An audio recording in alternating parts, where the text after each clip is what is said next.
Behind us is the new Kia CEED. Gone is the apostrophe and now it's all capitalised, but that's because the new Kia CEED is here to take on the premium German hatchbacks. The model we have here is the Model 2 and is £19,500 thereabouts. That is quite a good starting price, isn't it? Especially with the kit that you get on base level for this car. Well, that's it. We've got Apple CarPlay, alloy wheels, air conditioning And self-dip.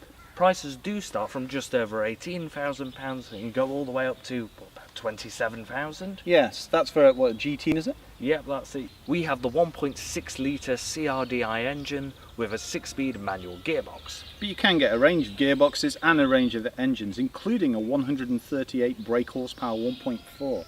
I bet that's a bit nippy. Saying that, I'm going to be taking a look at the exterior styling. I'll be looking at the interior, the build quality. Then we'll both be driving it, and then we'll bring you our verdict on whether or not this is the car for you.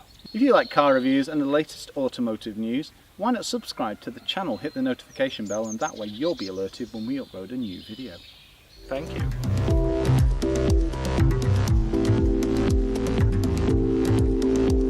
At the front of the car you have a sporty yet executive appearance with this chrome surround around the honeycomb grille, and the honeycomb continues to the bottom where you also have this sporty front splitter.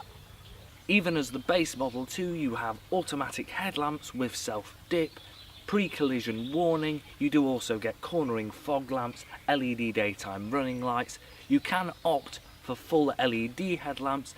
There are no front parking sensors on this car, but to be honest you don't need them. Coming to the side of the car you have these sporty air vents, 16-inch alloy wheels with a high-profile tyre. You can opt for larger alloys. Electrically operated door mirrors, you can get keyless entry, the chrome surround around the window line gives it an executive look, and you do have all-round disc brakes, and this car does take AdBlue. Coming to the back of the car you have these sculpted rear lenses, a rear spoiler with high-level brake light, the rear diffuser with the sporty oval exhaust. You don't have any rear parking sensors, but that's made up for because you have a reversing camera. Don't forget, you also get a 7-year warranty with Kias as well, and a shark fin aerial. The first thing you'll notice when you step into the CEED is it's rather roomy, but it does have like a sporty cockpit feel to it too. I like this housing, especially with these soft touch materials. I like the clocks as well, especially with that. It's like a chrome surround. It gives it a really sporty look. Leather wrapped steering wheel, decent infotainment system, and a mix of materials. It's also a lot roomier than you'd expect as well. When it comes to functionality, you've got all-round electric windows, electrically operated door mirrors, a little fuel computer with things like your MPG. When it comes to the steering wheel, you've got your media controls and your cruise control settings. On the right hand side you've got lane keep assist. You've also got pre-collision warning on this car too. Automatic headlamps with self-dip and a decent infotainment system as well. Comes with Bluetooth, has Apple CarPlay and Android Auto also. And don't forget DAB radio. You've also got your air conditioning, two 12-volt sockets, an auxiliary and a USB. It also has start-stop this car too. When it comes to practicality, I'm 6'3". As you can see, I've got decent headroom. I've also got decent legroom too. The seats are very comfortable and they're also finished very nicely with this stitching and this fabric. All the adjustment in the seat is manual. It would have been nice to see some lumbar adjustment. If you want to feel really lavish, why not go for the 10-way power adjustable driver's memory seat? When it comes to the steering wheel, you have reach and height adjustment. Storage wise, well, you're not going to fall short in this car. You've got a decent sized door bin where you can fit a bottle of water and some snacks. In the center you've got two cup holders and you've got a central storage area as well where you could fit your lunch. You've got a storage point just in front of the gearbox as well. Now when it comes to the glove box, well, that's of a decent size as well. And one cool thing is a sunglasses holder. Stepping into the back of the car is nice and easy. The doors open nice and wide, and once you're back here, yeah, you've got hard plastics, but they're of a good quality. The door cards are lightened up very well with this satin effect, and you've got some cushioned areas as well for your arm to rest. You've got all-round electric windows, a pull-down armrest, but the one thing you're probably asking yourself is how roomy is it in here? Well, as you can see, I'm 6'3" and I've got a decent amount of headroom. I've also got a decent amount of legroom too. Now, when it comes to 3 people, it is going to be a bit of a squeeze, but 2 will travel very comfortably on a long journey. You've got a decent sized door bin where you can fit a bottle of water. You've also got map pockets on the back of the seats, isofix points, and this decent pull down armrest with 2 cup holders in it. And you've also got curtain airbags. Overall, the interior in the Kia is very good. It looks rather modern with the clocks and the new dials and the dashboard with the stitching, and it just lifts it. It's completely different to the earlier models of Kia. It's rather elegant too. For the price tag for this car, it really does stagger me how well put together this car is. It's very comfortable too. When it comes to the boot of the Kia, you can unlock it using the button on the key fob. Once opened, you have 395 litres of space on offer. You also have a false floor as well. Now, there is a bit of a boot lip, but it's a nice square space. You've got split folding 60/40 rear seats, and if you drop that, that will increase to 12.91. Now that's quite an impressive size, and because you've got the false floor, you lay that in there, which gives you a virtually flat loading area. You've also got a little storage point here, shopping bag hooks here, and some tethering points as well. And don't forget, a space saver spare wheel under the false floor. What's the Kia CEED like to drive? Well, it's driven by a 1.6 CRDI engine, which is a diesel turbo. It also takes AdBlue. And the crazy thing is, it does 0 to 60 in 10.6 seconds.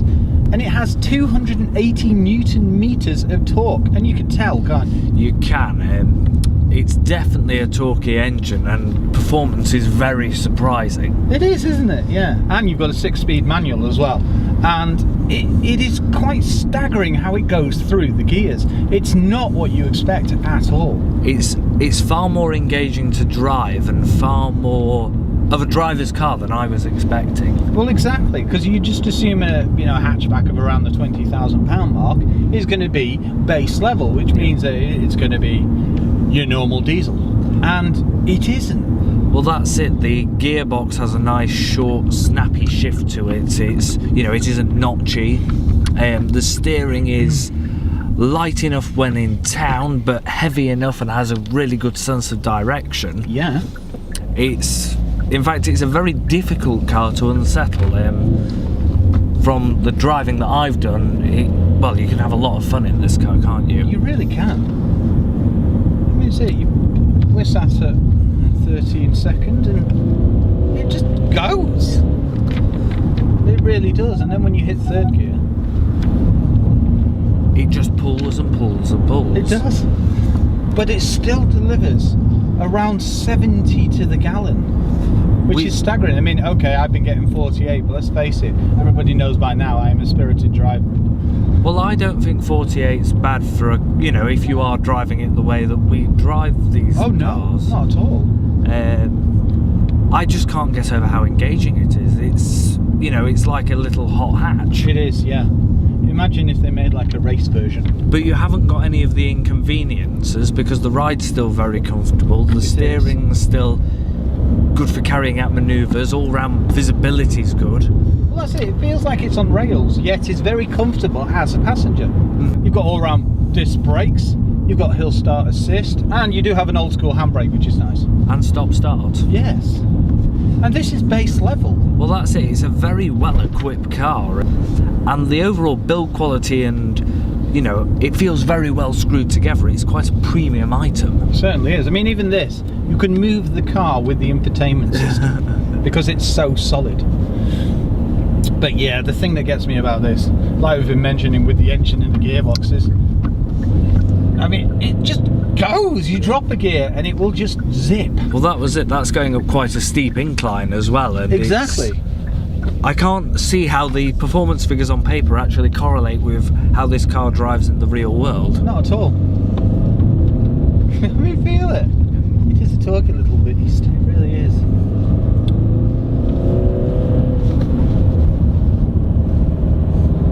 It also feels very, very well balanced, doesn't it? When you take it into a corner, it feels so under control. It's properly sorted out. It's definitely up there with the German premium rivals. It certainly is. When it comes to how this car drives, because It is top quality. Yeah, no, I'm very, very impressed.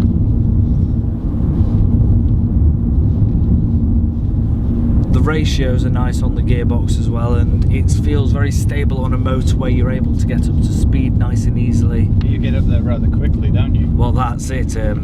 I suppose a 1.6 litre is now quite large for a car this size. It is. But it just goes. But it feels safe, it feels balanced, it doesn't feel out of control. Not at all. You could really, really put some, power down in this and feel very safe. Imagine this on a track. Well, the front wheel drive handles the torquey power very well. Yeah, I mean, you will get a bit of a wheel spin, but you're bound to because of all that torque. But it doesn't unnecessarily spin by any means. Like carrying out overtakes and more spirited driving is so easy, it's effortless. Just zips along. I do find that if you are in the wrong gear, then there is not much power available. That is one thing that you do notice about this car. You've got to be in the correct gear, otherwise you will feel it labour. But I suppose it's not hard to stay in the correct gear, is it? It's a learning curve compared to other diesels, isn't it? Yeah, that's it. It's very well finished in here, like you mentioned. It's also very, very clear to see out of, isn't it? Yeah, none of the pillars really eat into any of the visibility. And you've got a reversing camera. It's strange not to have parking sensors, but you don't really need it. And hatchbacks never really seem to have them, did they? Well, no.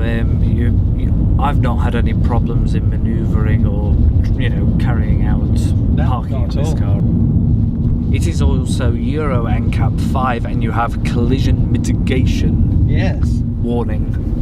Plus, you can option this car up as you see fit, can't you? You can put loads of bits and bats on it. Well, that's it. You've got things like blind spot detection, leather seats, heated and ventilated seats. Yes, exactly. Full leather, you name it. But the starting price is the bit that really staggers me for one of these. Well, you get a lot of car for the money. Well, that's it. I think even at this base model too, we've got air conditioning, DAB radio, Apple CarPlay, automatic lights. Yeah, I didn't expect main beam assist. Yeah, exactly. I really didn't. It's got everything that it needs that you're going to utilise, rather than stuff that's gimmicky. Yeah, exactly. That's it. The steering's nice and tight. It does lighten up when you need to do manoeuvres, but when you're on a back road, it really does weighten up quite a bit, doesn't it? It has a good sense of direction. It does. It's very nicely weighted. It's like you mentioned before. If you try and unhinge it, you can't. Well, that's it. It just grips. That's it. I when I was following you earlier today, yeah. I was sort of, you're going into corners and trying to unsettle it. Yeah, and it won't. It won't budge. Nope. I think you'd have to be really, really pushing this car in order to, make it not under control. Yeah. Oh no, you'd really have to be flooring, because I've been driving it rather quickly around these B roads, and I am amazed at how well it handles. Like you say, it feels more like a hot hatch the way it handles, especially with that torquey engine. You've got very clear dials. The lights have a good throw as well, and if you're wanting to upgrade your lamps, you can even go for LEDs. And when it comes to the fuel computer, it's got things like your tyre pressure monitor, MPG, and some other information too. But yeah, as I mentioned, very clear dials, very easy to read. One thing that I didn't expect is it's rather quiet in the cabin, isn't it?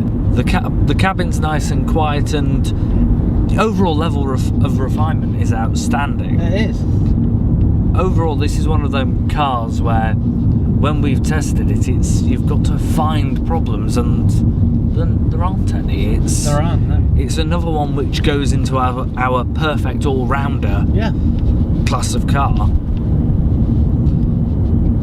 Yeah, it's the only decision you've got is which model you want. Exactly. Which trim. Which trim, which engine, but there's pretty much any to suit your need. Yeah, there certainly is. No, overall it's very comfortable, it's very roomy, it's very practical as well, and it's got a decent sized boot, hasn't it? It has. Everything about this car is great as a premium hatchback. Yeah.